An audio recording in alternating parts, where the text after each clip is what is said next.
Redmi 247 के YouTube channel में आप सभी दोस्तों का स्वागत है। आज हम लोग एक टॉपिक की चर्चा कर रहे हैं और वो टॉपिक है heat treatment. Heat treatment topic काफ़ी इम्पोर्टेंट है और ये टॉपिक जो है आईटीआई जो फिटर व्यवसाय से कर रहे हैं या मैकेनिकल ग्रुप के कोई भी व्यवसाय से कर रहे हैं या जैसे टर्नर है या मैसनिस्ट है या बाकी किसी से कर रहे हैं तो उसके लिए काफ़ी इम्पोर्टेंट है और इससे प्रश्न हमेशा आते हैं। वैसे रेलवे में या एएलपी जो टेक्नीशियन का जो एग्ज़ाम है उसमें भी इससे काफ़ी प्रश्न आते हैं, डीआरडीओ वाले में इससे काफ़ी प्रश्न आते हैं।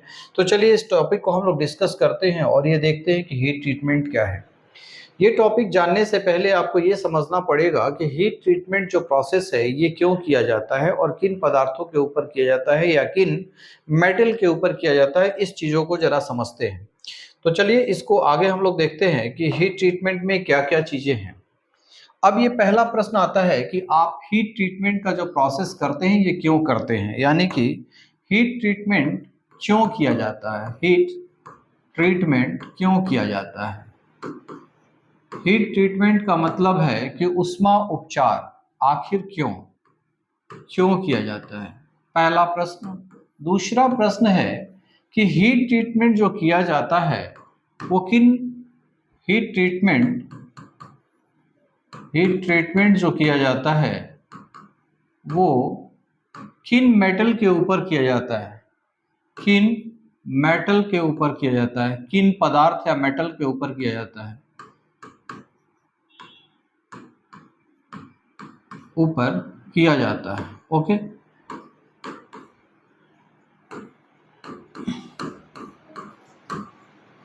ये दो प्रश्न हैं और इस प्रश्न की अगर चर्चा करेंगे तभी हम जाके हीट ट्रीटमेंट विधि को समझ पाएंगे। देखिए, सबसे पहले आपको ये पता होना चाहिए कि हीट ट्रीटमेंट की जो विधि है यानी कि ऊष्मा उपचार, इसका हिंदी मीनिंग क्या है, ऊष्मा उपचार। ऊष्मा उपचार क्यों किया जाता है इसको पहले समझने की आवश्यकता है। कोई भी मेटल होता है तो मेटल जो है कहाँ से निकलता है, ओर से निकलता है। ओर से हमें क्या निकलता है, मेटल निकलता है। मेटल ओर से प्राप्त होता है ना। ओर क्या होता है, जमीन भूमि के अंदर जो अयस्क होते हैं, ओर का मतलब क्या है, अयस्क। जो भूमि के अंदर जो अयस्क होते हैं वहां से हमें क्या मिलता है, मेटल प्राप्त होता है।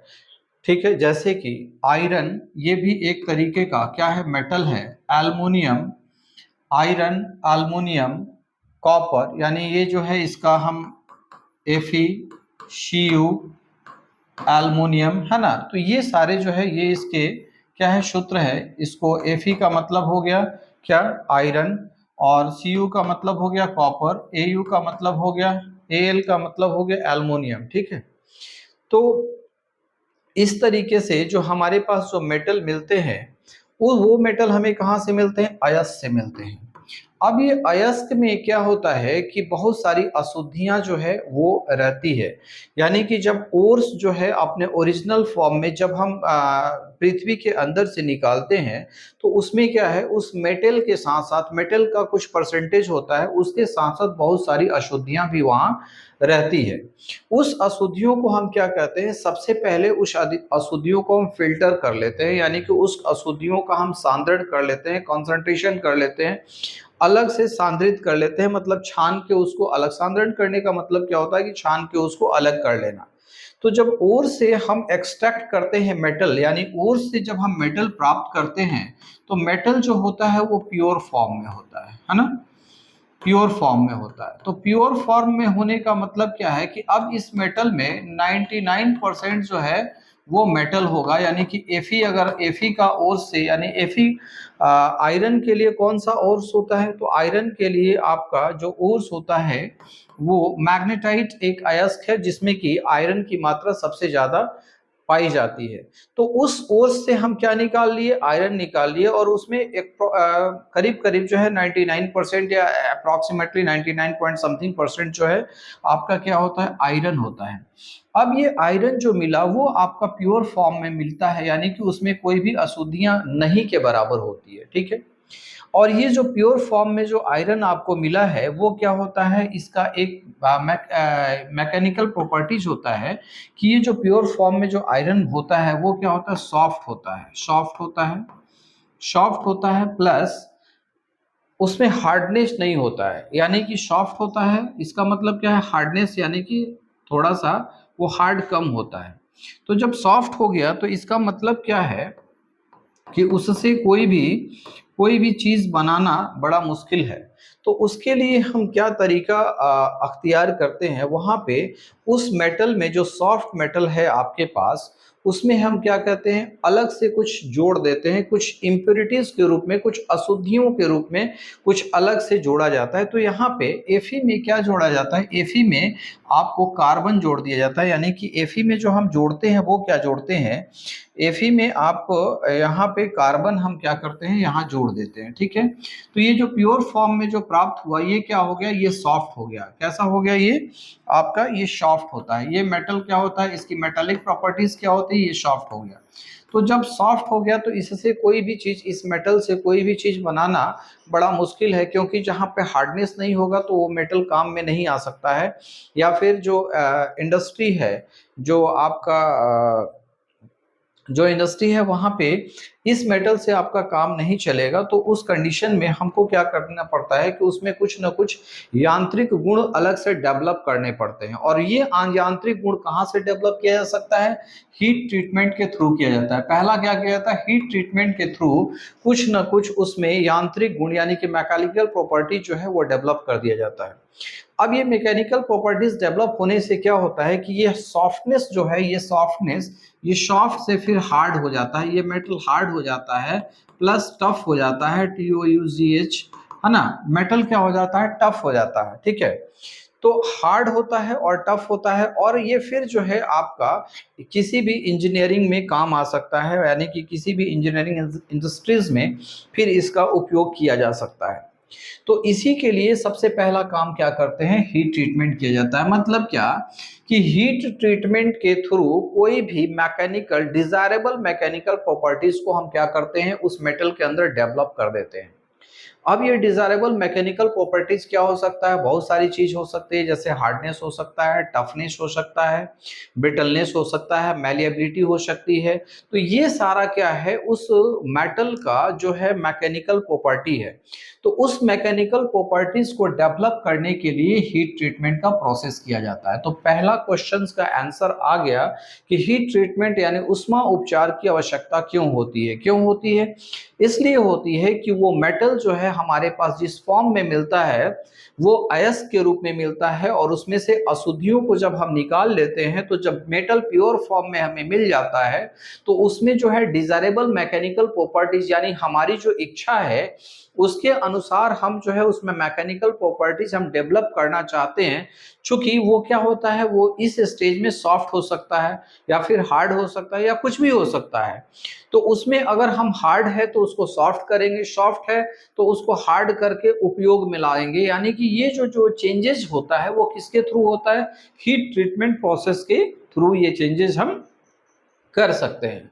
दूसरा एक और क्या तरीका है कि जैसे मान लीजिए कि आपका मेटल ये प्योर फॉर्म में यानी कि आयरन Fe जो आपको प्राप्त हो गया प्योर फॉर्म में, तो इसमें क्या है कि आप तो एक हीट ट्रीटमेंट विधि से आप क्या कर सकते हैं कि इसमें डिजायरेबल मैकेनिकल प्रॉपर्टीज को हम डेवलप करती है, यानी कि जो हमारी वांछित जो यांत्रिक जो प्रॉपर्टीज है, यांत्रिक गुण है, उसको हमने इसमें डेवलप कर लिया। लेकिन इसके अलावा भी और भी तरीका है, उसमें क्या है कि वो प्रॉपर्टीज को डेवलप करने के लिए इसमें क्या करते हैं, आयरन के साथ कुछ जो है कार्बन के कंटेंट को जोड़ देते हैं। यानी Fe के साथ जब आयरन को जोड़ दिया जाता है, जब ये प्योर फॉर्म में जो मिल जाता है, यानी कि Fe ये जो है ये प्योर फॉर्म है, Fe का मतलब हो गया लोहा, ये प्योर फॉर्म में है, प्योर फॉर्म में है। ठीक है, तो प्योर फॉर्म में जो है, अब इसमें जो है परसेंटेज ऑफ कार्बन जो है, परसेंटेज ऑफ ये क्या है, कार्बन है, C stand for the carbon. इसमें Fe के साथ हमने क्या मिला दिया, कार्बन को मिला दिया, तो यहाँ पे क्या मिल जाता है, ये जो है स्टील मिलता है, स्टील, है ना। यानी कि इसको हम क्या कहते हैं कि आयरन स्टील भी बोलते हैं, या फिर स्टील भी लिखा जाता है। जनरली हम इसको क्या बोलेंगे, आयरन स्टील ही बोलेंगे। ठीक है, आयरन, आयरन स्टील। और ये आयरन स्टील क्या होता है, दो तरह का होता है, यानी कि लो कार्बन स्टील हो सकता है, लो कार्बन स्टील हो सकता है, और एक हाई कार्बन स्टील हो सकता है। अब ये लो कार्बन स्टील और हाई कार्बन स्टील क्या है? लो कार्बन स्टील वो है जिसमें कार्बन की परसेंटेज कम है, और हाई कार्बन स्टील वो है जिसमें कार्बन की परसेंटेज अधिक है। अब ये परसेंटेज ऑफ कार्बन से हमारे इस पूरे Fe जो प्योर फॉर्म में जो आयरन मिला, इसके स्ट्रक्चर पे क्या फर्क पड़ा, इस चीजों को हम समझ लेंगे, तब हमें ये चीजें समझ में आएगी कि आखिर हम ऐसा क्यों करते हैं कि प्योर फॉर्म में जो आयरन है उसके साथ हम कार्बन को ऐड कर देते हैं। इसका ये जो है, आयरन को हम कार्बन के साथ ऐड करने से उसकी जो इंटरनल स्ट्रक्चर है उसमें कुछ चेंजेज आता है, और उसी इंटरनल स्ट्रक्चर में चेंजेस की वजह से ही उसकी मैकेनिकल प्रॉपर्टीज जो है, कुछ ना कुछ जो डिजायरेबल मैकेनिकल प्रॉपर्टीज हम चाहते हैं कि उसमें जो है एक वांछित यांत्रिक गुण विकसित हो जाए, उस गुण को हम इसमें विकसित कर सकते हैं by adding of the carbon, यानी परसेंटेज ऑफ कार्बन जो है उसमें ऐड करके हम जो वांछित मैकेनिकल प्रॉपर्टीज हम जो चाहते हैं उसमें हम वो डेवलप कर सकते हैं।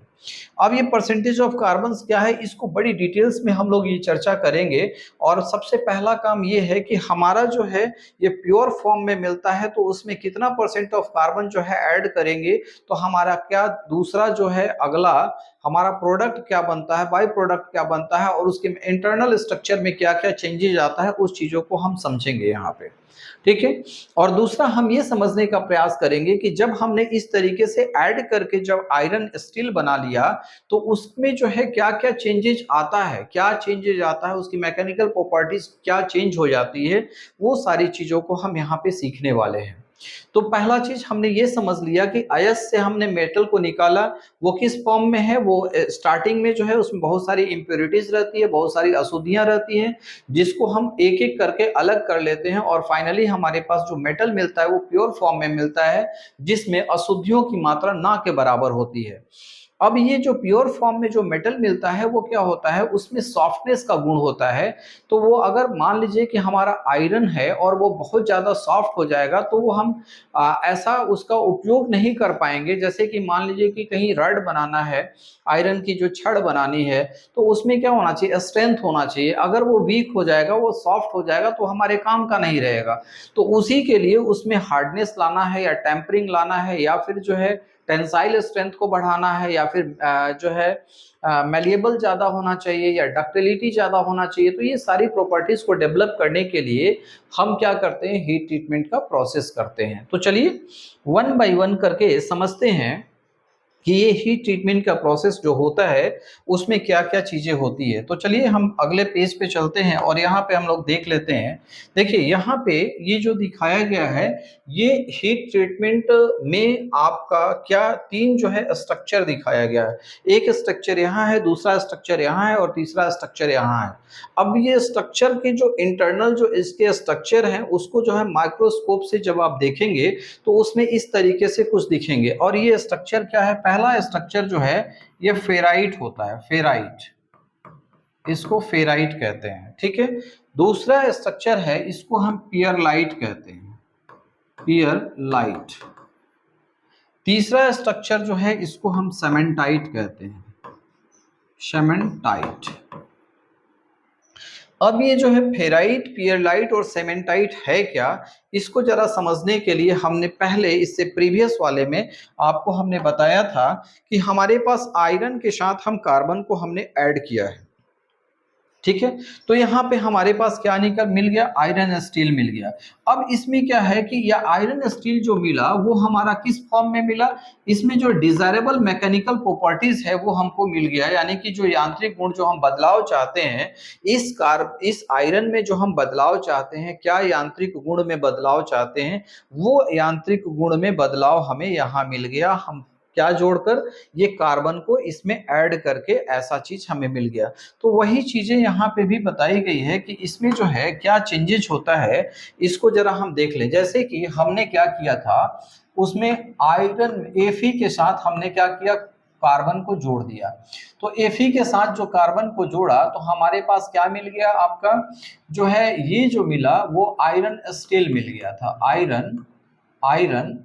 आयरन स्टील प्राप्त हुआ था। अब ये आयरन स्टील जो है ये जो है हमारा जो प्राप्त जो प्रोडक्ट है ये किस तरीके का है, तो ये डिपेंड करता है कि कार्बन का कितना परसेंटेज हमने इसमें ऐड किया है। तो यानी कि परसेंटेज ऑफ कार्बन पे डिपेंड करता है कि ये इंटरनल स्ट्रक्चर में जो चेंजेस आएगा वो क्या होगा। तो यहाँ पे हमारे पास जो दिखाया है सिंबल जो दिखाया गया है, ये में देखिए यहाँ पे जो इंटरनल स्ट्रक्चर में देखिएगा कि इसमें जो आपस में जो स्पेसिंग है, यानी कि एक दूसरे अणु के बीच जो कण जो उसके बीच की जो दूरी है वो थोड़ा ज्यादा है। यहाँ पे क्या है, इस दोनों के बीच का जो है थोड़ा सा डिस्टेंस फिर कम हो गया है ना। ये डिस्टेंस जो है थोड़ा सा कम हो गया है इसके बनिस्पत, इसके जो बनिस्पत जो है यहाँ पे ये डिस्टेंस थोड़ा कम हो गया है।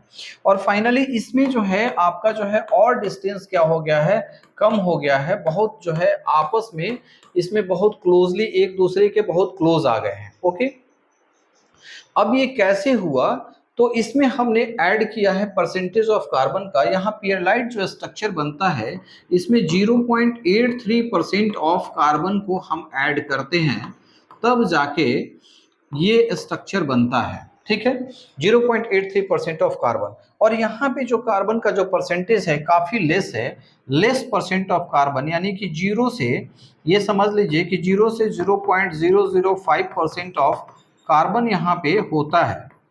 अब इसमें धीरे धीरे हम क्या करते हैं, कार्बन कंटेंट को और ऐड कर देते हैं, यानी कि इस स्ट्रक्चर में हमने क्या किया कि जोड़ दिया, कार्बन को ऐड किया, यानी यहां से यहां तक पहुंचने के लिए हम इसमें क्या कर रहे हैं, कार्बन को ऐड कर रहे हैं। ठीक है, कार्बन इसमें डाल रहे हैं। तो कार्बन का कितना परसेंटेज डाल रहे हैं, तो 0.83% ऑफ कार्बन जैसे ही ये पहुंचता है तो ये स्ट्रक्चर जो है चेंज होकर पीरलाइट स्ट्रक्चर में चेंज हो जाता है। और इसको हम, इसका दूसरा नाम पीरलाइट स्टील भी है, इसको दूसरा नाम पीरलाइट स्टील भी कहते हैं। ठीक है, इसके बाद अगला जो है ये जो स्ट्रक्चर बन जाता है, ये स्ट्रक्चर में जो है यहाँ पे परसेंटेज ऑफ कार्बन जो है और इससे ज़्यादा बढ़ाते जाएंगे, यानी कि कार्बन का परसेंटेज जो है, परसेंटेज ऑफ कार्बन जो है हम यहाँ पे क्या करेंगे, परसेंटेज ऑफ कार्बन को इंक्रीज करते जाएंगे। परसेंटेज ऑफ कार्बन जो है इसको ऐड करेंगे और ज़्यादा कार्बन ऐड करेंगे। और कितना कार्बन ऐड करेंगे, तो यहाँ पे जो सीमेंटाइट स्ट्रक्चर बनता है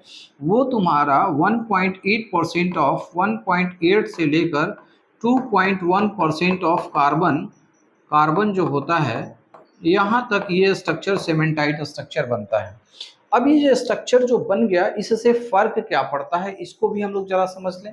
यहाँ है परसेंटेज ऑफ कार्बन जो है, यहाँ परसेंटेज ऑफ कार्बन हमने क्या किया, परसेंटेज ऑफ कार्बन को ऐड किया। किस में ऐड करेंगे, यानी कि यहाँ प्लस करते हैं, कार्बन यहाँ प्लस करते हैं, यहाँ प्लस कर देते हैं, इसमें जो है परसेंटेज ऑफ कार्बन यहाँ पे भी इसमें ऐड कर देते हैं, तो ये फिर अगला स्ट्रक्चर सीमेंटाइट स्ट्रक्चर मिल जाता है। अब ये तीन स्ट्रक्चर में फर्क क्या है, ये जो फेराइट स्ट्रक्चर जो होता है, यानी कि ये आयरन का प्योर फॉर्म है। ये क्या है, आयरन का प्योर फॉर्म है, pure form of iron, iron का ये प्योर फॉर्म है। इसमें कार्बन की मात्रा नगण्य होती है, न के बराबर होती है। तो जो प्योर फॉर्म जो ऑफ आयरन है ये क्या होता है, ये सॉफ्ट होता है। इसमें जो मैकेनिकल प्रॉपर्टीज जो होती है किसके, उस मेटल के, यानी कि आयरन का जो मैकेनिकल प्रॉपर्टीज है यहाँ पे वो क्या होता है, ये आयरन बहुत ज़्यादा सॉफ्ट होता है। अब ये सॉफ्ट मेटल से हम कोई भी चीज़ जो, जैसे कि हमें ऐसा बनाना है, कोई लोहा ऐसा तैयार करना है जिसमें बहुत सारा जो है स्ट्रेंथ चाहिए होगा, तो ये आपका सॉफ्ट मेटल यहाँ पे जो आयरन है इससे हम नहीं बना पाएंगे। तो इसके लिए हम क्या करते हैं कि उसमें कुछ ना कुछ जो है कार्बन को ऐड कर देते हैं। और कार्बन जो ऐड होता है वो किस फॉर्म में ऐड होता है, इम्प्योरिटीज के फॉर्म में ऐड होता है, अशुद्धि के रूप में ऐड होता है। ये अशुद्धि हम क्यों कह रहे हैं, चूंकि जैसे कि आपने अभी बात किया, जो ओर्स में क्या होता है, अशुद्धि क्या होता है, वो कम अमाउंट में होता है और बाकी जो मेटल होता है वो ज़्यादा अमाउंट में होता है। यानी जो प्योर मेटल, जिस ओर से जो मेटल मिलता है, जैसे मैग्नेटाइट से आपका जो है क्या मिलता है, आपका आयरन मिलता है, तो आयरन का जो परसेंटेज होगा उसमें ज़्यादा होगा और बाकी अशुद्धियों का जो परसेंटेज होगा वो कम होगा।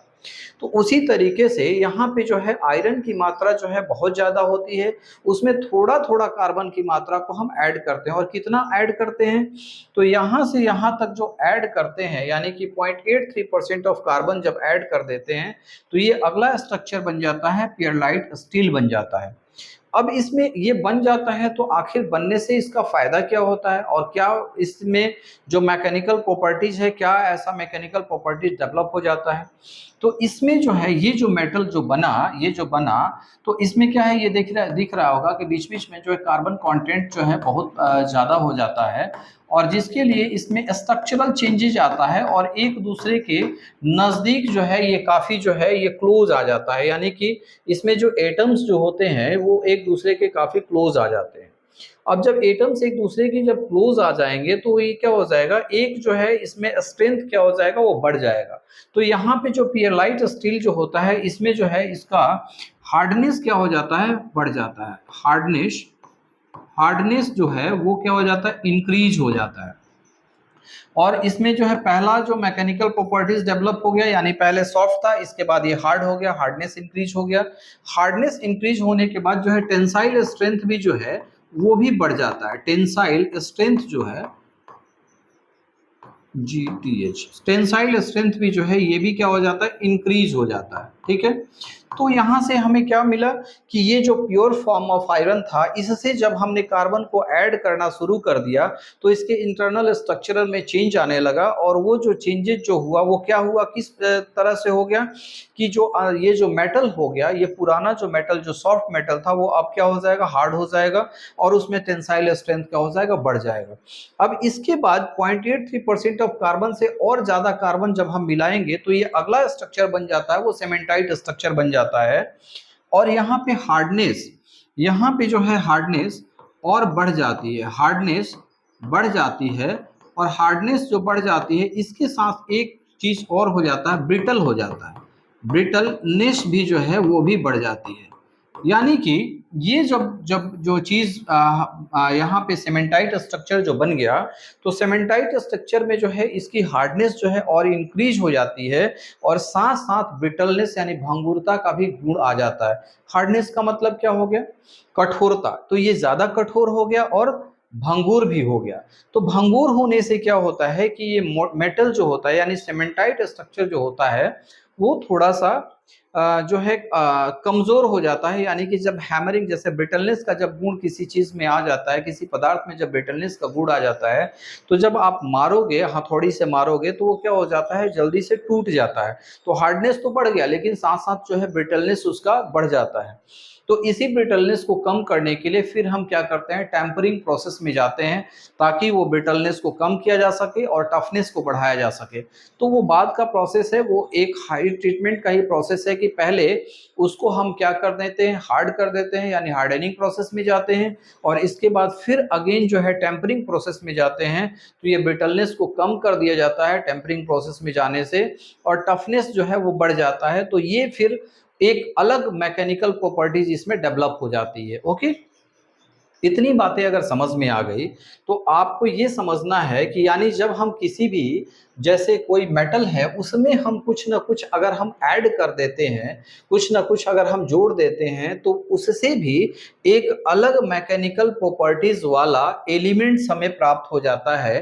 तो हमें क्या करना होता है, दो तरीके से हम किसी चीज़ों को क्या कर सकते हैं, डिजायरेबल मैकेनिकल प्रॉपर्टीज डेवलप कर सकते हैं। पहला क्या है कि आप उसमें कुछ इम्प्योरिटीज के रूप में कोई ऐसा चीज जोड़ दें यानी एलॉय बना दें। यानी यहाँ पे देख क्या है, ये आयरन के साथ जो है ये जो है कार्बन जुड़ा हुआ है, तो ये क्या है, आयरन का एक एलॉय है। किस फॉर्म में है एलॉय, यहाँ पे कौन है, कार्बन जो है, कार्बन एक आपका उसका परसेंटेज है कि कितना परसेंट कार्बन यहाँ पे जोड़ना है, क्या करना है। तो ये, और इसी को जो है आयरन स्टील भी कहते हैं। अब चीजें आपको ये समझ में आ गई होगी कि जब आप ये फेराइट स्ट्रक्चर से पियरलाइट स्ट्रक्चर में जब जाता है तो इसके बीच में भी जो होता है, यानी कि यहाँ से, यानी कि 0% से, यहाँ से 0 से 0.83% ऑफ कार्बन जब होगा, इसके बीच में जब रहेगा तो जो स्ट्रक्चर होगा वो क्या होगा, इसमें दोनों होगा, फेराइट भी होगा और प्लस पियरलाइट भी होगा। पियरलाइट होगा। क्यों? क्योंकि इस दोनों के बीच में आएगा ना। मान लीजिए कि 0% ऑफ कार्बन, इतना परसेंट ऑफ कार्बन अगर है इस दोनों के बीच में है, तो इसमें स्ट्रक्चर क्या होगा? फेराइट भी स्ट्रक्चर होगा और पियरलाइट भी स्ट्रक्चर होगा। और जैसे ही 0.83% ऑफ कार्बन आ जाएगा तो वो क्या हो जाएगा? पूरी तरह से फेराइट स्ट्रक्चर जो है वो किसमें चेंज हो जाएगा? पियरलाइट स्ट्रक्चर में चेंज हो जाएगा। इसके बाद जैसे ही आपका ये पियरलाइट स्ट्रक्चर यानी पियरलाइट स्टील जब बन गया, उसके बाद भी अगर 0.83% ऑफ कार्बन से भी ज्यादा कार्बन अगर ऐड करना शुरू करते हैं इसमें, तो अगला जो स्ट्रक्चर बनेगा वो सेमेंटाइट बनेगा। कहाँ बनेगा? 1.8% ऑफ कार्बन से 2.1% ऑफ कार्बन तक वो बनेगा। तो इसमें जो है अब 0.83% ऑफ कार्बन से किसके बीच में? 1.8% ऑफ कार्बन, और इसके आगे कहाँ तक आएगा? 2.1 तक आएगा। तो इसके बीच में जो स्ट्रक्चर जो बनेगा वो क्या होगा? दो तरह का स्ट्रक्चर होगा, पियरलाइट भी होगा, पियरलाइट स्ट्रक्चर होगा, और प्लस दूसरा क्या होगा? सीमेंटाइट, सीमेंटाइट स्ट्रक्चर होगा। ठीक है, तो दूसरा जो है स्ट्रक्चर होगा सीमेंटाइट स्ट्रक्चर होगा। अब ये जो बीच में जो स्ट्रक्चर बना ये आपका इस तरीके का होगा, और फाइनली जब 1.8% ऑफ कार्बन तक पहुंचता है तो जितने भी पियरलाइट स्ट्रक्चर है वो सारे जो है सीमेंटाइट स्ट्रक्चर में चेंज हो जाते हैं अप टू 2.1% ऑफ कार्बन तक। ठीक है, इतनी बातें समझ में आ गई। अब ये वाला भाग जो है यहाँ से यहाँ तक का भाग, यानी कि इसको थोड़ा सा अगर हम ये कहें कि यहाँ से यहाँ तक, ये इसका पियरलाइट स्टील का नाम है। दूसरा एक नाम है यूटक्टाइड स्टील, यूटक्टाइड स्टील इसका नाम। ये पूछता है कि यूटक्टाइड स्टील कितना होता है, यानी कि 0.83% ऑफ कार्बन जब होता है तो उसको हम क्या कहते हैं? यूटक्टाइड स्टील या पियरलाइट स्टील कहते हैं। ठीक है, और इससे पहले वाला यानी कि यहाँ से यहाँ तक, यहाँ से यहाँ तक यानी कि 0 से लेकर 0.83% ऑफ कार्बन तक हमारे पास जो स्ट्रक्चर होगा, यहाँ से यहाँ तक के बीच का जो स्ट्रक्चर होगा उसका हम नाम क्या देंगे? उसका नाम देंगे हाइपर यूटक्टाइड, हाइपो, हाइपर हाइपो। थोड़ा सा इसको इरेज कर लेते हैं और इसमें, और इसके बाद जब यहाँ से देखिए यहाँ ये यूटक्टाइड स्टील तक आया ना, तो इसमें थोड़ा सा और भी हम यहाँ तक इसको लेके चलेंगे, यहाँ तक, यानी ये पूरा, ठीक है, यहाँ से पूरा 0.83% ऑफ कार्बन यानी यहाँ तक आएगा, इस बिंदु तक आएगा, यहाँ से फिर इसके बाद इधर वाला जो है यहाँ से यहाँ तक आएगा। ठीक है, तो ये जो है ये हाइपर हो गया, हाइपर यूटक्टाइड स्टील, यूटक्टाइड स्टील, और इधर वाला जो पार्ट हो गया यानी कि यहाँ से यहाँ का, ये इसको क्या कहते हैं? Hypo eutectoid steel, eutectoid steel. तो ये कभी कभी पूछता है कि हाइपो यूटक्टाइड स्टील कहाँ से कहाँ तक आता है और हाइपर यूटक्टाइड स्टील कहाँ से कहाँ तक आता है। तो ये आपने समझ लिया कि परसेंटेज ऑफ कार्बन को हम अगर ऐड कर लेते हैं तो उसमें क्या क्या स्ट्रक्चर बनता है, और उसके इंटरनल स्ट्रक्चरल में जो चेंज होता है वो क्या करता है कि उसके मैकेनिकल प्रॉपर्टीज को भी चेंज कर देता है। तो देखिए कोई भी जो है पदार्थ है उसमें तीन तरह का प्रॉपर्टीज होता है, फिजिकल प्रॉपर्टीज, केमिकल प्रॉपर्टीज और mechanical properties. Physical properties, mechanical properties और केमिकल प्रॉपर्टीज अलग अलग हम डिस्कस करेंगे, तो ये भी एक चैप्टर है, वहां पे हम लोग देख लेंगे।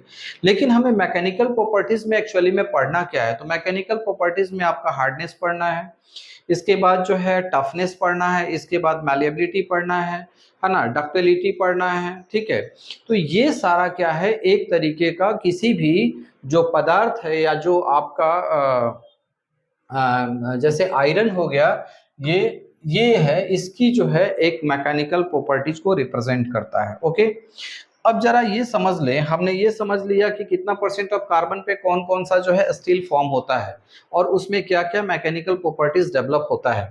अब अगले ये की तरफ चलते हैं, तो इसमें जरा एक और जरा देख लें। तो यहाँ पे हम थोड़ा सा इसको पहले हल्का डिलीट करेंगे। इसके बाद हम समझाने का प्रयास करते हैं कि हीट ट्रीटमेंट जो प्रोसेस में है ये क्या होता है और कैसे इसको और जो है किया जाता है। ठीक है, तो इसमें आपने ये समझ लिया पहले हीट ट्रीटमेंट क्यों किया जाता है, हीट ट्रीटमेंट किन मेटल के ऊपर किया जाता है। तो किन मेटल के ऊपर किया जाता है, किन मेटल के ऊपर किया जाता है, वैसे सारे मेटल्स के ऊपर किया जाता है जिसमें जिसमें आपको डिजायरेबल मैकेनिकल प्रॉपर्टीज की आवश्यकता पड़ती है, कि हमें वांछित यांत्रिक गुण बदलने की आवश्यकता पड़ती है, वहां पे हीट ट्रीटमेंट प्रोसेस किया जाता है। अब जब आप लोहार के यहाँ गए होंगे तो आपने देखा होगा कि वहाँ पे क्या काम किया जाता है। जैसे मान लीजिए कि आप छेनी बनवाए, छेनी आपने चीजल पढ़ा होगा और चीजल देखा भी होगा, छेनी अमूमन सभी घरों में मिलता है। तो उसमें जब छेनी जब लोहार पीट के जब बना देता है तो उसमें जो आगे वाला जो एज होता है जिससे कटिंग का काम करते हैं, जिसको हम कटिंग एज कहते हैं, वहाँ पे वो क्या करता है कि उस उतने जो जिस पोर्शन से कटिंग का काम करना है उस पोर्शन को क्या करता है, पहले गर्म करता है और गर्म करने के बाद फिर पानी में डाल देता है। तो गर्म करता है और गर्म करने के बाद जब पानी में डालता है तो उससे क्या करता है, वो ठंडा करता है, पानी में डाल के वो ठंडा करता है। तो इस मेथड को हम क्या कहते हैं, क्विंचिंग मेथड कहते हैं। ये भी एक हीट ट्रीटमेंट का एक प्रोसेस है। आप भले ना जान रहे हो कि हीट ट्रीटमेंट किस तरीके से होता है, लेकिन वो जो आपका लोहार है या फिर जो ब्लैक स्मिथ है वो क्या है, डेली ये काम करता है और उसी के से वो क्या करता है, उतने भाग को, जितने भाग से कटिंग करना है उतने भाग को वो क्या कर देता है, हार्ड बना देता है, ताकि किसी दूसरे जो पदार्थ है उसको वो काट सके, दूसरे मेटल को वो काट सके। तो चीजल से हम अमूमन क्या करते हैं, छड़ वगैरह काटते हैं, चिपिंग का काम करते हैं या कटिंग का काम करते हैं। तो अगर वो उसका जो कटिंग एज है वो अगर सॉफ्ट रह जाएगा तो कोई क्या कटिंग का काम कर पाएगा, नहीं कर पाएगा। तो उसी के लिए हम क्या करते हैं, हीट ट्रीटमेंट करते हैं, ताकि वो अगला वाला जो उसका धार है वो क्या हो सके, हार्ड हो सके, ताकि दूसरे मेटल को, सॉफ्ट मेटल को या बाकी मेटल को काट सके। ठीक है, अब हम थोड़ा सा इस ग्राफ को जरा हम देख लें और ये ग्राफ जो है क्या है इसको भी जरा समझने का प्रयास करते हैं। तो कैसे होता है और क्या चीजें होती है। सबसे पहला चीज क्या है कि जब हमने आपको बताया था कि यहाँ पे इस ग्राफ के ऊपर ये वाला जो है टाइम है और यहाँ जो है इसको ये LCT कहते हैं, LCT, जो कि 723 डिग्री सेंटीग्रेड होता है। अब क्या होता है उसको हम बताते हैं। ऊपर में जो है उसको यहाँ पे ये वाला इस तरफ जो है ये क्या है, डिग्री सेंटीग्रेड, यानी ये टेम्परेचर को डिनोट करता है। इधर जो है इस y एक्सिस के ऊपर, यहाँ पे x एक्सिस के ऊपर हमने क्या रखा है, टाइम को रखा है, और y एक्सिस के ऊपर हमने क्या रखा है, टेम्परेचर को रखा है, जो कि डिग्री सेल्सियस में है। ठीक है, ऊपर में ये वाला UCT होता है और इसको 900 डिग्री सेंटीग्रेड के अप्रॉक्स इसको रखते हैं। अब ये क्या चीज़ है इसको जरा समझने का प्रयास करते हैं। तो देखिए यहाँ पे हमारे पास हमने क्या बताया था कि जब आयरन होता है, आयरन के साथ आपने कॉपर को जोड़ दिया तो हमारे पास क्या मिल गया, आयरन स्टील प्राप्त हुआ। ठीक है ना, आयरन स्टील प्राप्त हुआ। और ये जो आयरन स्टील है ये जो प्राप्त होता है वो कैसा स्टील होता है। तो तीन तरह का स्ट्रक्चर का हमने बात किया था। पहला स्ट्रक्चर जो है फेराइट स्ट्रक्चर, दूसरा है सेमेंटाइट, दूसरा है पियरलाइट और तीसरा है सेमेंटाइट स्ट्रक्चर। हमने तीन स्ट्रक्चर की ही बात की थी। तो इसमें डिपेंड क्या कर रहा था कि 0.83% ऑफ कार्बन अगर है तो वो क्या हो जाएगा, पियरलाइट स्ट्रक्चर हो जाएगा। ओके, और ये अगर 0% से 0.05% ऑफ कार्बन है तो इस ये क्या हो जाएगा, फेराइट स्ट्रक्चर हो जाएगा। ओके, ये इसकी हमने बात कर ली है, ये पियरलाइट हो जाएगा। और अगला यहाँ पे 1.8% ऑफ कार्बन, 8% से लेके 2.1% अगर कार्बन का है, 2.1% अगर कार्बन है तो वहाँ पे जो स्ट्रक्चर होगा वो कैसा हो जाएगा, ये जो होगा वो सेमेंटाइट स्ट्रक्चर हो जाएगा, सेमेंटाइट। ठीक है ना। ठीक है, इसमें जो स्ट्रक्चर जो दिखाया गया था इस तरीके से दिखाया गया था, इसमें स्पेसिंग थोड़ी सी कम थी और इसमें जो स्पेसिंग जो थी और ज़्यादा कम हो गई थी। ओके, तो इस तरीके से हमने उसमें दिखाया था। इस वाले में सीमेंटाइट स्ट्रक्चर जो है, सीमेंटाइट, सीमेंटाइट, ठीक है। ओके, तो यहाँ पे आपका क्या है, इसमें और भी जो है स्पेसिंग क्या हो गई थी, आप एक इसके बीच में स्पेस और कम हो गया था।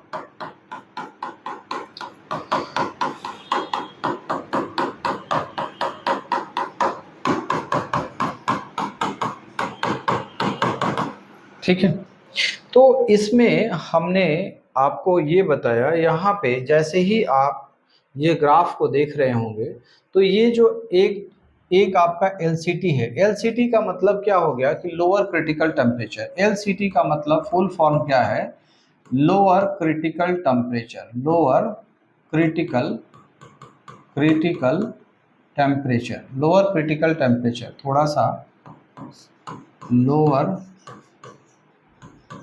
Critical temperature. और ये लोअर क्रिटिकल टेम्परेचर क्या होता है, इसको जरा समझ लेते हैं। तो जैसे ही किसी पदार्थ को, जैसे मान लीजिए कि आपके पास एक आयरन स्टील है, परसेंटेज ऑफ कार्बन चाहे जो भी हो, उस पर क्या करता है, वैरी करता है। क्या वैरी करता है उसको भी हम बताएंगे। तो हमारे पास एक आयरन स्टील है, उसको हम क्या करेंगे, सबसे पहले हीट ट्रीटमेंट प्रोसेस में क्या किया जाता है, किसी पदार्थ को गर्म किया जाता है।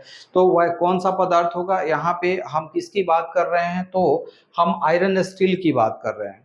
तो आयरन स्टील को जब हम गर्म करते हैं तो एक सीमा तक, यानी कि 723 डिग्री सेंटीग्रेड तक उसका टेम्परेचर क्या है, यूनिफॉर्मली बढ़ता है। यानी कि यहाँ से यहाँ तक जो टेम्परेचर होगा यूनिफॉर्म रेट से, यूनिफॉर्म रेट से क्या होगा, बढ़ेगा। क्या, temperature, temperature increased, temperature increased, increased with uniform rate. तो यानी कि इस बिंदु से लेकर इस बिंदु तक पूरा एक स्ट्रेट लाइन दिखाया गया है, ये ग्राफ है। ये टाइम के साथ जो है टेम्परेचर क्या हो रहा है, इसका यूनिफॉर्मली बढ़ रहा है, यानी एक समान रूप से इसका टेम्परेचर बढ़ रहा है। लेकिन जैसे ही ये LCT तक पहुंचता है, यानी कि लोअर क्रिटिकल टेम्परेचर तक पहुंचता है, इसमें देखते हैं लोअर क्रिटिकल टेम्परेचर तक जब पहुंचता है तो इसमें क्या होता है, ये ग्राफ फिर नीचे की तरफ झुक जाता है।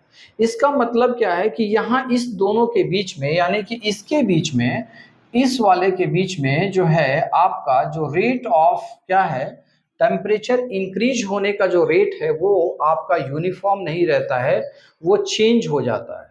और चेंज हो जाता है और सीधा सीधा समझ में आ रहा है कि वो डिक्लाइन हो जाता है, वो घट जाता है।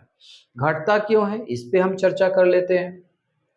तो जैसे ही आप 723 डिग्री सेंटीग्रेड तक आप करते हैं आयरन स्टील को गर्म, ये इसका लोअर क्रिटिकल टेम्परेचर है। इसके बाद उसमें टेम्परेचर इंक्रीज ना होके उसके इंटरनल स्ट्रक्चर में चेंज लाना शुरू कर देता है। यानी कि तब क्या होता है कि उसका जो है टेम्परेचर ना बढ़ के उसमें क्या होता है, चेंज इन इंटरनल स्ट्रक्चर। यानी कि इस दोनों के बीच में दो चीजें हो रही है। क्या हो रहा है, टेम्परेचर भी इंक्रीज हो रहा है, टेम्परेचर भी इंक्रीज हो रहा है, प्लस क्या हो रहा है, आपका इंटरनल स्ट्रक्चर में चेंज हो रहा है। इंटरनल इंटरनल इंटरनल स्ट्रक्चर जो है, स्ट्रक्चर में जो है ये चेंज हो रहा है। और जो इंटरनल स्ट्रक्चर में जो चेंज हो रहा है ये भी किसके बनस्पत हो रहा है, किसके भरोसे हो रहा है, इसी टेम्परेचर के भरोसे हो रहा है। तो पहला चीज है कि टेम्परेचर अभी केवल एक टेम्परेचर को यहाँ से यहाँ तक केवल टेम्परेचर को बढ़ा रहा था, अब वही उतना हीट क्या है, एक टेम्परेचर को बढ़ा रहा है। दूसरा है इंटरनल स्ट्रक्चर में चेंज कर रहा है। तो यहाँ से यहाँ तक के बीच में जो है इसका टेम्परेचर जो राइज करेगा वो कांस्टेंट नहीं होगा, वो वैरी करेगा और यूनिफॉर्म रेट से नहीं होगा, चूंकि उसका कुछ भाग उसके इंटरनल स्ट्रक्चर को चेंज करने में भी वो हीट चला गया है ना। तो यहाँ पे हीट दो काम कर रहा है, यानी कि जो हीट हम दे रहे थे, किसको दे रहे थे, आयरन स्टील को जब हम हीट कर रहे थे तो वो दो भागों में बट गया। पहला क्या है कि उसके टेम्परेचर को बढ़ा दिया, दो भागों में बढ़ गया, टेम्परेचर को इंक्रीज करा दिया। और दूसरा है इंटरनल स्ट्रक्चर में, इंटरनल नल स्ट्रक्चर में जो है वो चेंज कर दिया, है ना, स्ट्रक्चर में चेंज कर दिया। अब जो इंटरनल स्ट्रक्चर में जो चेंज हुआ तो हीट इधर भी तो गया थोड़ा सा, इसीलिए वहां पे टेम्परेचर जो है यूनिफॉर्म रेट से राइज नहीं कर रहा है। यहाँ पे ये गर्व कर्व को जो है डिक्लाइन कर दिया, ये नीचे की तरफ झुक गया। ठीक है, आपने पढ़ा होगा माइक्रोकुलेशन में या इंटरमीडिएट में आपने पढ़ा होगा लेटेंट हीट का कॉन्सेप्ट, गुप्त ऊष्मा, लेटेंट हीट, है ना। लेटेंट हीट, लेटेंट हीट क्या होता है? वैसा हीट जो कि किधर की तरफ जाता है, इंटरनल स्ट्रक्चर के चेंजेस में जाता है। जैसे कि जैसे आपने आइस क्यूब की बात की होगी कि आइस क्यूब जो होता है, यानी कि जो आपका आइस का बर्फ का एक टुकड़ा होता है, तो उसका जो टेम्परेचर होता है वो 0 डिग्री सेंटीग्रेड ही होता है। तो जैसे ही बर्फ का टुकड़ा पिघलना शुरू होता है तब भी जो है, जब तक पूरी तरह से मेल्ट डाउन नहीं हो जाता है तब तक से उसका टेम्परेचर जो होता है वो 0 डिग्री सेंटीग्रेड ही होता है। तो उस समय तक जितनी आप ऊष्मा उसमें देते हो वो कहाँ जाता है, उसके स्ट्रक्चर को चेंज करने में चला जाता है। यानी कि उसका टेम्परेचर राइज नहीं होता है, केवल स्ट्रक्चर में चेंज होता है, और उसी को हम लेटेंट हीट ऑफ एनर्जी कहते हैं। ठीक है ना। तो यहाँ भी यही काम होता है। इस लेटेंट हीट ऑफ एनर्जी यानी गुप्त ऊष्मा जो है ये दो तरफ से जा रहा है, एक तो इसका टेम्परेचर को बढ़ा रहा है और इसके इंटरनल स्ट्रक्चर को चेंज कर रहा है।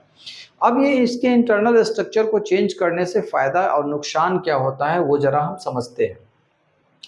तो यहाँ से यहाँ तक का स्ट्रक्चर हमने समझ लिया। अब यहाँ पे यूसीटी तक जब चला जाता है तो इसके इंटरनल स्ट्रक्चर में पूरी तरह से चेंजेस आ जाता है। अब इसके बाद इसमें कोई भी इंटरनल स्ट्रक्चर में चेंजेस नहीं आता है, वो क्या होता है, केवल टेम्परेचर को राइज कराता है। ठीक है, तो यहाँ से यहाँ तक जो बीच में जो स्ट्रक्चर बनता है वो कौन सा स्ट्रक्चर होता है, इसको हम क्या कहते हैं, ऑस्टेनाइट कहते हैं। ऑस्टेनाइट, है ना। यानी कि यहाँ जो चेंजेस होगा तीन तरह का हमने बताया था कि फेराइट, पियरलाइट और सेमेंटाइट, ये चाहे परसेंटेज ऑफ कार्बन जो भी हो। यहाँ से मान लीजिए कि हम पहला जो है चेंजेस कहाँ, फेराइट और इस स्ट्रक्चर की बात करते हैं, यानी कि फेराइट और पियरलाइट, इधर बीच में फेराइट प्लस पियरलाइट है, यानी कि कुछ पियरलाइट फेराइट है और कुछ पियरलाइट स्ट्रक्चर है। ये दो तरह का स्ट्रक्चर है, यानी कि परसेंटेज ऑफ कार्बन किसके किसके बीच में होना चाहिए, तो परसेंटेज ऑफ कार्बन जो होना चाहिए 0% से लेकर 0.83% ऑफ कार्बन तक होना चाहिए। यानी 0 से 0.83% ऑफ कार्बन वाला जो कंटेंट है उसको हमने लिया है, स्ट्रक्चर को लिया है, और उसको हमने क्या किया, हीट करना शुरू कर दिया। यहाँ जो है ये जो है 0 डिग्री सेंटीग्रेड है। तो जैसे जैसे इसका जो है टेम्परेचर जो बढ़ेगा तो ये क्या होगा, सीधे सीधे उसका टेम्परेचर राइज होना शुरू हो जाता है।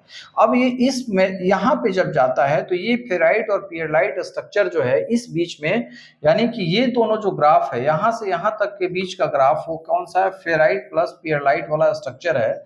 तो इसमें क्या मिलेगा, इसमें जो है आपका आपका पियरलाइट प्लस ऑस्टेनाइट या फिर फेराइट प्लस पियरलाइट का जो है ऑस्टेनाइट, ये दोनों चीज मिलेगा, है ना।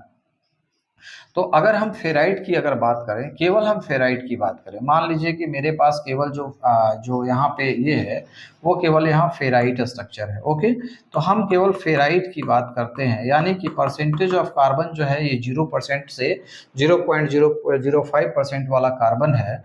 तो इसके बीच में यहाँ से यहाँ तक का जो स्ट्रक्चर होगा वो क्या हो जाएगा, फेराइट स्ट्रक्चर होगा। लेकिन इसके बीच में जो होगा वो क्या हो जाएगा, फेराइट प्लस ऑस्टेनाइट होगा। अब ये जो फेराइट प्लस ऑस्टेनाइट इस दोनों के बीच में होगा, यानी कुछ फेराइट भी हो सकता है कुछ ऑस्टेनाइट भी हो सकता है, क्योंकि इसमें स्ट्रक्चरल चेंजेस आ रहा है।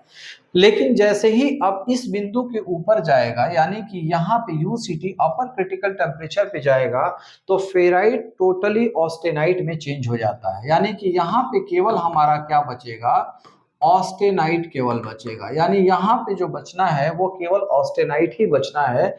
900 डिग्री सेंटीग्रेड से ऊपर जितने भी जाएंगे वहां केवल क्या बचेगा, ऑस्टेनाइट बचेगा। और इसमें जो है एक मैकेनिकल प्रॉपर्टीज डेवलप हो जाती है, नॉन मैग्नेटिक हो जाता है। ऑस्टेनाइट जो होता है वो नॉन मैग्नेटिक होता है। ओके, ये एक अलग मैकेनिकल प्रॉपर्टीज है, इसमें डेवलप हो जाती है। ये क्या होता है, नॉन मैग्नेटिक हो जाता है। ओके, तो इतनी चीजें समझ में आ गया कि जैसे जैसे हम क्या होगा LCT से UCT के बीच में रहेंगे तो दो स्ट्रक्चर में फेराइट प्लस ऑस्टेनाइट भी होगा, यानी थोड़ा थोड़ा फेराइट की तरफ, और जैसे जैसे ये ग्राफ यहाँ तक पहुंचेगा फेराइट कम होता जाएगा, ऑस्टेनाइट बढ़ता जाएगा, और इस बिंदु के ऊपर जब जाएगा तो फेराइट पूरी तरह से समाप्त हो जाएगा और ऑस्टेनाइट 100% हो जाएगा। यानी कि अब कोई स्ट्रक्चरल चेंजेस नहीं होगा, अब फिर से केवल टेम्परेचर राइज होगा। यानी कि यहाँ से यहाँ तक का ग्राफ आपको दिख रहा होगा कि बिल्कुल स्ट्रेट लाइन है, इसका मतलब फिर से टेम्परेचर क्या होगा, यूनिफॉर्म रेट से आपका बढ़ना शुरू हो जाता है।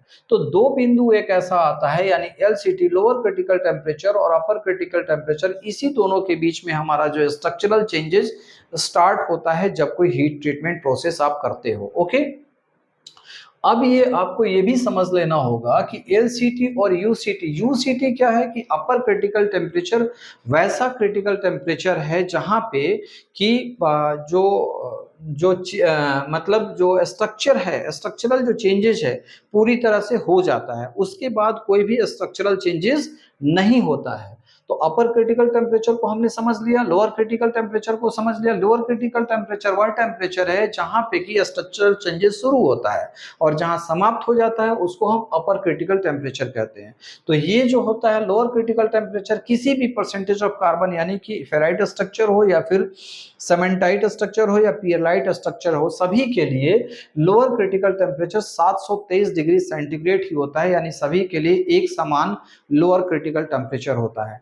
अपर क्रिटिकल टेम्परेचर सभी के लिए अलग अलग होता है। फेराइट स्ट्रक्चर के लिए अपर क्रिटिकल टेम्परेचर कुछ और होगा, पियरलाइट स्ट्रक्चर के लिए अपर क्रिटिकल टेम्परेचर कुछ और होगा, और सीमेंटाइट स्ट्रक्चर के लिए अपर क्रिटिकल टेम्परेचर कुछ और होगा। अब हम लोग नेक्स्ट स्लाइड्स में इसकी बात करते हैं कि जो अपर क्रिटिकल टेम्परेचर और लोअर क्रिटिकल टेम्परेचर को कैसे हम कर सकते हैं। तो देखिए यहाँ पे एक ग्राफ है, इसमें यहाँ मान लीजिए ये 0 से शुरू करते हैं और यहाँ पे नीचे वाले में ये परसेंटेज ऑफ कार्बन को दिखाया गया है, यानी कि यहाँ पे जो है कार्बन के परसेंटेज को दिया गया है, किस में, percentage of carbon in Fe, यानी आयरन में कितना परसेंट ऑफ कार्बन है उसको दिया गया है, यानी कि स्टील में कितना परसेंट ऑफ कार्बन है। Fe का मतलब क्या हो गया, आयरन, इन आयरन लिख सकते हो, आयरन, या फिर उसको हम Fe भी लिखते हैं, ठीक है।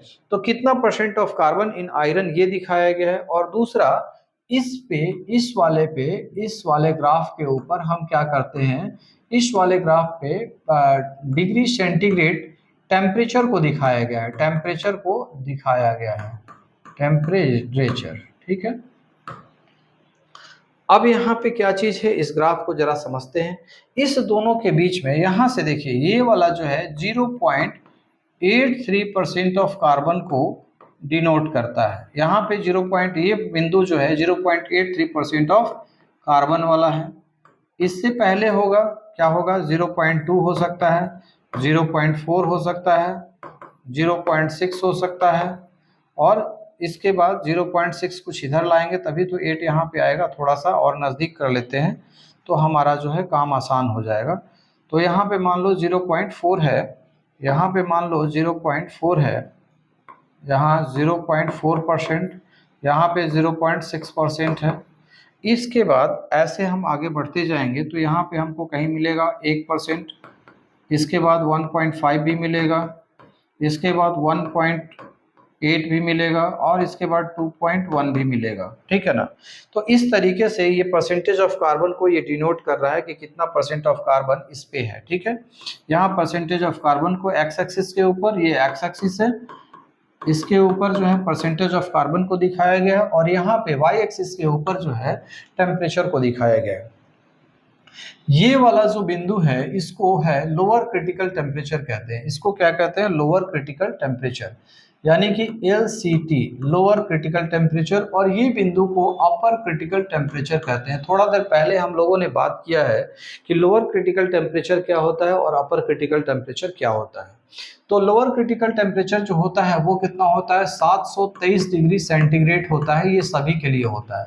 अपर क्रिटिकल टेम्परेचर जो होता है हर जो है कार्बन कंटेंट वाले के लिए अलग अलग होता है, बट यहाँ पे बेसिकली हम 900 लेके चले, 900 डिग्री सेंटीग्रेड जो है लेके चलते हैं, वहाँ पे देखते हैं, ठीक है। अब यहाँ पे ये जो ग्राफ है इसमें देखिए स्ट्रक्चर जो दिखाया गया है, ये वाला बीच वाला भाग, इसमें देखिए 0 से लेके 0.83% ऑफ कार्बन, तो इसमें कितने तरह का स्ट्रक्चर मिलेगा। पहला चीज क्या है कि फेराइट स्ट्रक्चर भी मिलेगा, यहाँ पे फेराइट भी मिलेगा, और दूसरा क्या है पियरलाइट भी मिलेगा। पियरलाइट यहाँ वाला, यानी कि कुछ पियरलाइट स्ट्रक्चर भी होगा और कुछ फेराइट स्ट्रक्चर भी होगा। अब यहाँ पे क्या है कि पूरी तरह से पियरलाइट बन गया, यानी कि यहाँ 0.83% ऑफ कार्बन पे जो है ये स्ट्रक्चर जो होता है इसको हम क्या कहते हैं, पियरलाइट, पियरलाइट स्टील भी बोलते हैं। ओके, यहाँ पे ये वाले बिंदु पे इसको हम क्या कहते हैं, पियरलाइट स्टील कहते हैं, 0.83% ऑफ कार्बन को। तो इसके बाद जो बनेगा वो क्या होगा, वो हमारे पास मिलेगा पियरलाइट, पियरलाइट प्लस दूसरा सीमेंटाइट, सीमेंटाइट, दो स्ट्रक्चर यहाँ पे मिलेगा। ठीक है, अब यहाँ पे एलसीटी और यूसीटी की चर्चा हमने कर लिया, यानी कि सभी के लिए फेराइट, पियरलाइट, पियरलाइट और सीमेंटाइट किसी भी स्ट्रक्चर के लोअर क्रिटिकल टेम्परेचर क्या होता है, 723 डिग्री सेंटीग्रेड होता है। और दूसरी बात, पियरलाइट स्टील के लिए जो लोअर क्रिटिकल टेम्परेचर और अपर क्रिटिकल टेम्परेचर दोनों ही एक बराबर होता है, और वो कितना होता है, 723 डिग्री सेंटीग्रेड। तो पियरलाइट स्टील का जो ऐसा एक स्ट्रक्चर है जहां पे कि लोअर क्रिटिकल टेम्परेचर और अपर क्रिटिकल टेम्परेचर दोनों क्या हो जाता है, एक समान हो जाता है 0.83% ऑफ कार्बन पे। अब इससे आगे जैसे ही आप बढ़ते हैं तो वो जो है आपका अपर क्रिटिकल टेम्परेचर अलग अलग हो जाता है सभी के लिए।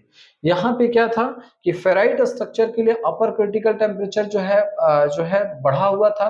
इसके बाद जैसे जैसे परसेंटेज ऑफ कार्बन को आप जोड़ रहे हैं अपर क्रिटिकल टेम्परेचर घट रहा है, और जैसे ही आपका 0.83% ऑफ कार्बन की तरफ आ रहे हैं तो अपर क्रिटिकल टेम्परेचर और लोअर क्रिटिकल टेम्परेचर बिल्कुल एक बिंदु पर चला आ जा रहा है। अब इसके बाद पियरलाइट स्टील और सीमेंटाइट स्टील, जैसे ही आप इसके पियरलाइट स्टील के बाद जो है और परसेंटेज ऑफ कार्बन को ऐड करते हैं तो लोअर क्रिटिकल टेम्परेचर तो सभी के लिए सेम है, लेकिन अपर क्रिटिकल टेम्परेचर फिर से यूनिफॉर्म रेट से आपका बढ़ने लगता है और इस तरीके से ग्राफ पे बढ़ता है। यानी कि ये वाला जो ग्राफ है ये है यूसीटी का है, और ये भी जो है अपर क्रिटिकल टेम्परेचर का जो है ये लाइन है, और नीचे वाला लाइन जो है लोअर क्रिटिकल टेम्परेचर का ये लाइन है। ये लाइन जो दिखाया गया है ये लोअर क्रिटिकल टेम्परेचर का लाइन है, यानी एलसीटी का है। ओके, इतनी बातें समझ में आ गई। अब हमने थोड़ी देर पहले ग्राफ में हमने बताया था कि जैसे ही लोअर क्रिटिकल टेम्परेचर और अपर क्रिटिकल टेम्परेचर के बीच में रहता है तो वहां पे क्या होता है उसको जरा हम लोग समझ लें इस ग्राफ के सहारे। देखिए यहाँ पे लोअर क्रिटिकल टेम्परेचर और अपर क्रिटिकल टेम्परेचर के बीच जो था वो स्ट्रक्चर जो था क्या था, फेराइट प्लस ऑस्टेनाइट। यानी कि अब जो है स्ट्रक्चरल चेंजेस शुरू होता है, और स्ट्रक्चरल चेंजेस शुरू होकर एक नया एलिमेंट बनता है जिसको हम नाम दिया है ऑस्टेनाइट, उसको हम ऑस्टेनाइट कहते हैं। और ऑस्टेनाइट एक क्या है, नॉन मैग्नेटिक सबस्टांस है। ओके, तो अगला हमारा जो वहां से वहां के बीच में, यानी कि लोअर क्रिटिकल टेम्परेचर से अपर क्रिटिकल टेम्परेचर के बीच जो आपका जो स्ट्रक्चर बनेगा वो क्या बनेगा, फेराइट बनेगा और प्लस ऑस्टेनाइट बनेगा। ठीक है, तो हम इस ग्राफ को जरा फिर से देखें और समझने का प्रयास करते हैं कि यहाँ पे जो है अगला वाला, यानी कि जो इस दोनों के बीच में है लोअर क्रिटिकल टेम्परेचर और अपर क्रिटिकल टेम्परेचर, इसके बीच जो स्ट्रक्चर बनना है वो क्या बनना है, फेराइट बनना है, फेराइट और प्लस क्या बनना है, ऑस्टेनाइट बनना है, ऑस्टेनाइट।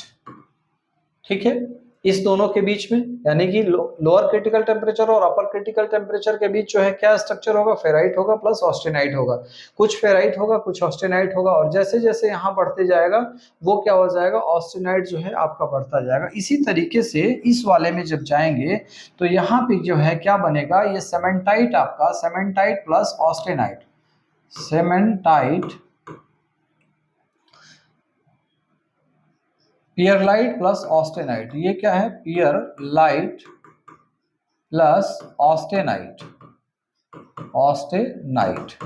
ऐसा क्यों? चूंकि पियरलाइट यहाँ से शुरू है तो यहाँ पियरलाइट की मात्रा ज्यादा होगी और धीरे धीरे जो है ऑस्टेनाइट इसमें बढ़ता हुआ चला जाएगा, तो पियरलाइट प्लस ऑस्टेनाइट इसमें होगा। ओके, अब ये फाइनली जो है इसके ऊपर यूसीटी के ऊपर हमने उस ग्राफ में बताया था आपको कि अपर क्रिटिकल टेम्परेचर के ऊपर जो है जितना भी जो बनता है वो क्या बनता है, टोटली ऑस्टेनाइट बनता है, यानी कि कोई भी स्ट्रक्चर चेंजेस इसके बीच में होता है।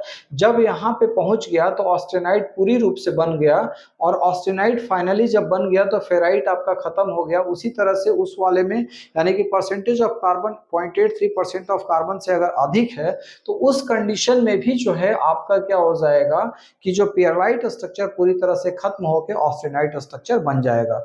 तो यानी कि अपर क्रिटिकल टेम्परेचर से जितना भी ऊपर की तरफ आप जाइएगा तो सब जगह क्या मिलेगा, आपको ऑस्टेनाइट स्ट्रक्चर मिलेगा। ओके, तो फिर से हम उस ग्राफ पे चलें और यहाँ पे हम लोग देख लें कि यहाँ जो बनना है ये क्या बनना है, इस दोनों के बीच में एक अलग जो है एलिमेंट फॉर्म होता है और जिसको हम क्या कहते हैं, इसको हम ऑस्टेनाइट कहते हैं। और ये क्या है, एक तरीके का नॉन मैग्नेटिक सबस्टांस होता है। ओके, तो यहाँ पे जो बनेगा वो क्या बनेगा, आपको ऑस्टेनाइट स्ट्रक्चर। ये जो स्ट्रक्चर है ये किसका है, ऑस्टेनाइट का, ऑस्टेनाइट बन गया। अब ये ऑस्टेनाइट जो होता है ये क्या होता है, इसकी एक प्रॉपर्टीज होता है कि ये नॉन मैग्नेटिक होता है। ओके, नॉन मैग्नेटिक होता है। ठीक है, तो अब इस ग्राफ को जरा समझते चलें कि क्या क्या इस ग्राफ में कह रहा है। जैसे कि आप 0 से शुरू किए, 0.83% ऑफ कार्बन तक गए, तो यहाँ से यहाँ तक के बीच का जो स्ट्रक्चर होता है इसमें फेराइट भी होता है और प्लस कुछ पियरलाइट भी होता है, यानी दोनों होता है। जैसे यहाँ पे परसेंटेज ऑफ कार्बन धीरे धीरे बढ़ाते जाते हैं, फेराइट की मात्रा जो है कम होती जाती है और पियरलाइट की मात्रा बढ़ती जाती है, और फाइनली जब 0.83% ऑफ कार्बन तक पहुंचते हैं तो फेराइट शून्य हो जाता है और पियरलाइट 100% हो जाता है।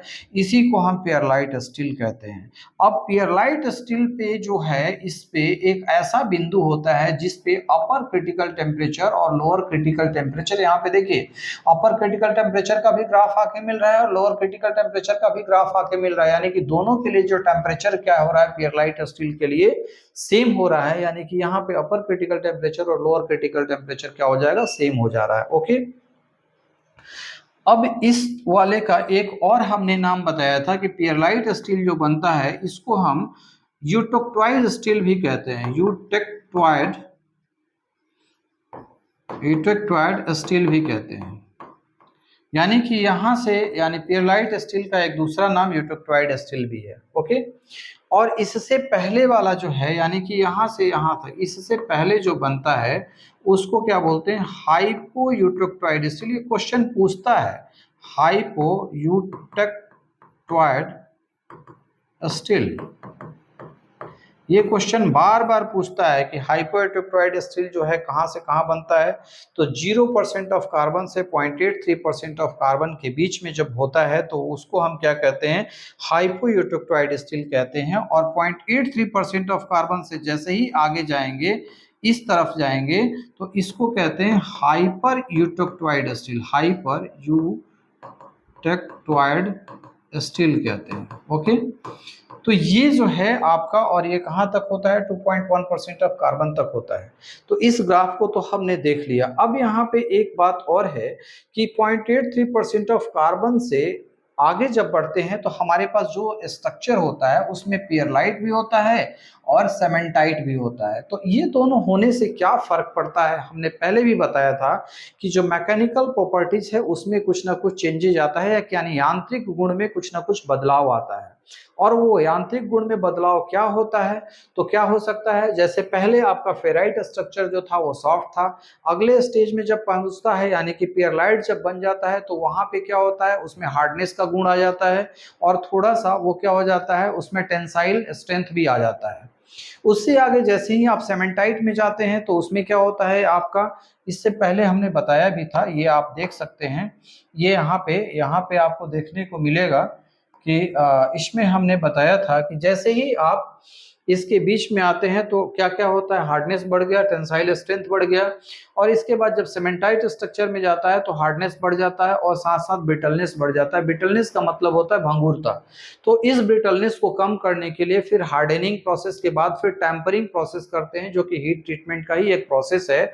और उस प्रोसेस में जो ब्रिटलनेस जो होता है, भंगुरता जो होती है, वो कम हो जाती है, और उसमें क्या होता है, हार्डनेस बढ़ जाता है और टफनेस का गुण आ जाता है, यानी कि वो मेटल जो होता है वो टफ हो जाता है।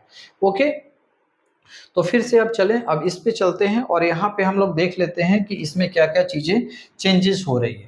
तो ये ग्राफ आपने अगर देख लिया तो आपको ये बात समझ में आ गया होगा कि हमारा जो हीट ट्रीटमेंट प्रोसेस है, उस हीट ट्रीटमेंट प्रोसेस से हम जो डिजायरेबल चेंजेस जो चाहते हैं, यानी कि वांछित यांत्रिक गुण में जो बदलाव चाहते हैं, वो बदलाव कैसे आता है, जो कि उसके स्ट्रक्चर में चेंज आता है और उस चेंज की वजह से ये बदलाव आता है।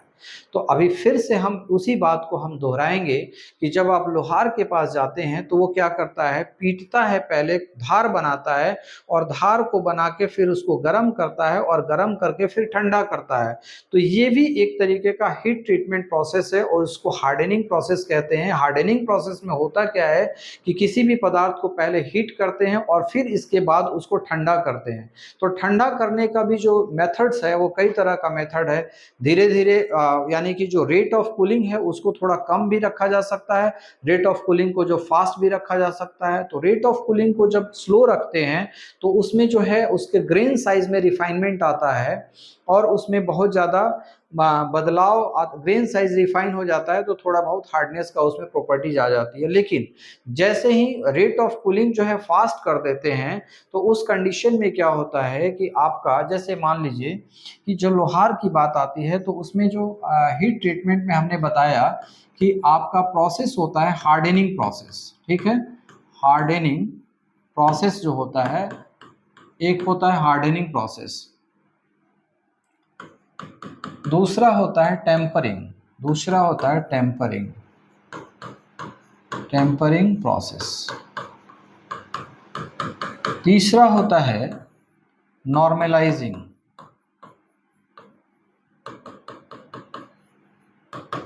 चौथा होता है कि हार्डनिंग भी होता है, लेकिन हम कहाँ यहाँ पे जो है एनेलिंग की चर्चा करते हैं।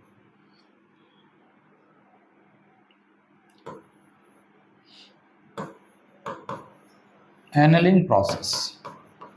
तो इतने सारे प्रोसेस है और इस प्रोसेस से भी हम क्या करते हैं, डिजायरेबल मैकेनिकल प्रॉपर्टी जो है उसमें डेवलप करते हैं।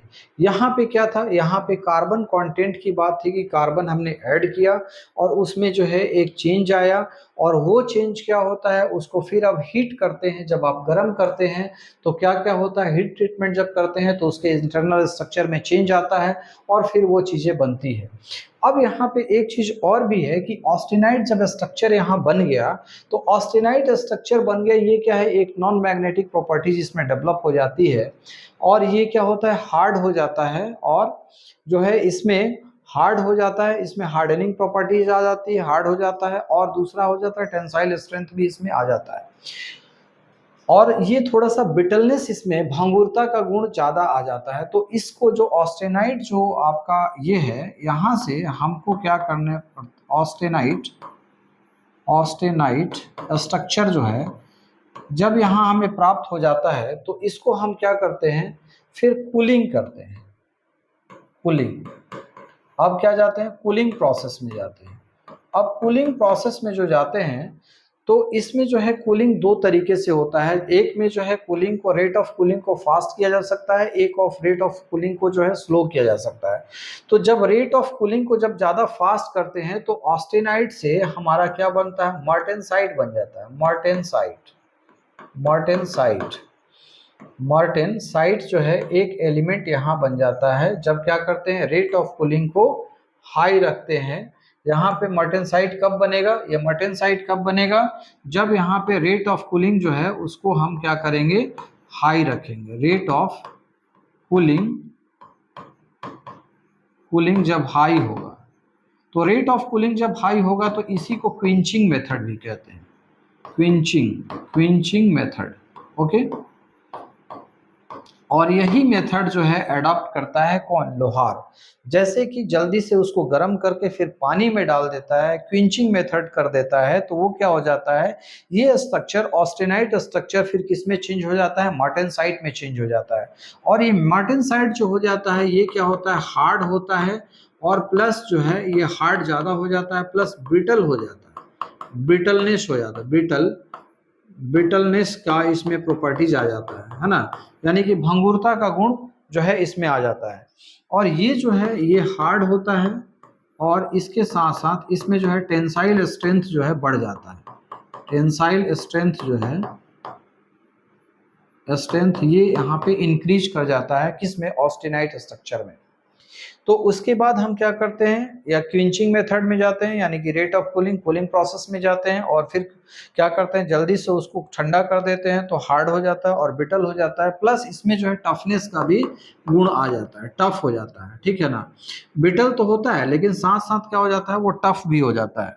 और जब टफ हो जाता है तो क्या हो जाता है, किसी भी चीज को काटने का उसमें जो है प्रॉपर्टीज डेवलप हो जाता है, ठीक है ना, टफ हो जाता है। टफनेस, टफनेस जो है की प्रॉपर्टी जो है वो इंक्रीज कर जाती है, तो किसी भी मेटल को फिर काट सकता है, यानी कि उससे फिर हम कोई कटिंग एज बना सकते हैं। तो इस तरीके से आज हम लोगों ने देख लिया कि कैसे हीट ट्रीटमेंट को जो है प्रोसेस होता है, और क्या प्रोसेस होता है, और परसेंटेज ऑफ कार्बन का किसी भी आयरन पे क्या फर्क पड़ता है, कि आयरन में कितने परसेंट ऑफ कार्बन होंगे तो उसके स्ट्रक्चर में क्या क्या चेंजेज आएगा, और उस स्ट्रक्चर में चेंज आने की वजह से उसकी मैकेनिकल प्रॉपर्टीज यानी कि यांत्रिक गुण में क्या बदलाव आएगा, उस सारी चीज़ों को हमने वहाँ पे देखा। अब इसी क्रम में हम लोग ये समझ लेते हैं कि जो आपका जो हाई कार्बन स्टील और लो कार्बन स्टील का जो कॉन्सेप्ट होता है वो क्या होता है, कि लो कार्बन ऑफ स्टील जो होता है उसमें कार्बन का परसेंटेज जो होता है वो काफ़ी कम होता है, जबकि हाई कार्बन ऑफ स्टील में परसेंटेज ऑफ कार्बन जो है काफ़ी ज़्यादा होता है।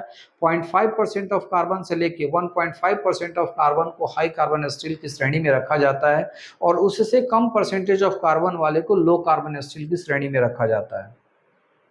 तो उसमें जो है क्या क्या स्ट्रक्चर होता है, फेराइट क्या होता है, पियरलाइट क्या होता है, सीमेंटाइट क्या होता है, और कैसे उसको हीट ट्रीटमेंट के जरिए उसमें जो है डिजायरेबल चेंज लाया जाता है, कैसे वो ऑस्टेनाइट बनता है, और ऑस्टेनाइट बनने के बाद उसको फिर कूल जब कर दिया जाता है, कूलिंग इफेक्ट्स में जब लाया जाता है, तो फिर क्या करता है कि एक नया एलिमेंट्स बन जाता है जिसको मार्टेनसाइट कहते हैं, और मार्टेनसाइट में एक डिजायरेबल मैकेनिकल प्रॉपर्टीज यानी कि यांत्रिक गुण जो है, डिजायरेबल यांत्रिक गुण जो है एक डेवलप हो जाता है, जैसे हार्ड हो जाता है, ब्रिटल हो जाता है और टफ हो जाता है, ताकि वो किसी मेटल को काट सके। तो यही सारा काम हार्डनिंग प्रोसेस में होता है।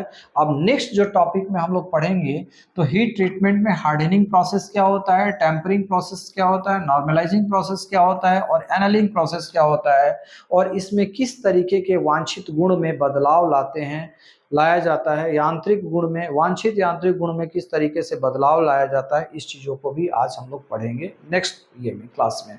Okay, thank you very much. हमें ये लग रहा होगा कि ये टॉपिक काफ़ी इंटरेस्टिंग था, और आप सभी को मज़ा आया होगा, और नेक्स्ट टॉपिक जो है हम इसी को आगे हम करेंगे। Okay, thank you very much.